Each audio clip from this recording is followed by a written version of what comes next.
Hello guys, আসসালামু আলাইকুম। Welcome to my page. তো সবাই কেমন আছেন? আশা করি সবাই ভালো আছেন। তো আজকে আমি ফাইভের সম্পর্কে আলোচনা করব। তো গার্মেন্টস সেক্টরে প্রত্যেকটা ফ্যাক্টরিতে যদি জবের ইন্টারভিউ দেওয়া হয় তাহলে ফাইভের সম্পর্কে প্রশ্ন থাকবেই।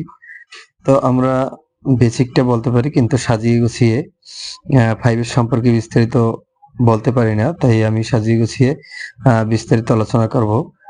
তো সবাই আমার পেজটি ফলো দিয়ে সাথে থাকবেন যাতে এরকম নিত্য নতুন ভিডিও আপলোড দেওয়ার সাথে সাথে আপনাদের ফোনে নোটিফিকেশন চলে যায়। তো হাইবেজ বলতে কর্মস্থানকে পরিষ্কার পরিচ্ছন্ন রাখার জন্য একটি হাই কোয়ালিটি প্রসেসকে বোঝায়। তো 5টা এস এর সমন্বয়ে এই কর্মপদ্ধতিটি গঠিত, তাই একে 5S বলা হয়। তো 5টি এস সম্পর্কে আমি আলোচনা করব।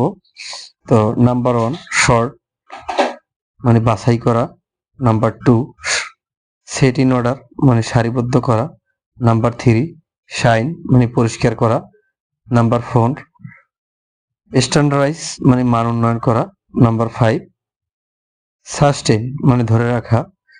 তো যদি ভিডিওটি ভালো লেগে থাকে অবশ্যই লাইক কমেন্ট শেয়ার করবেন এবং আমার পেজটি ফলো দিয়ে সাথে থাকবেন। আসসালামু আলাইকুম।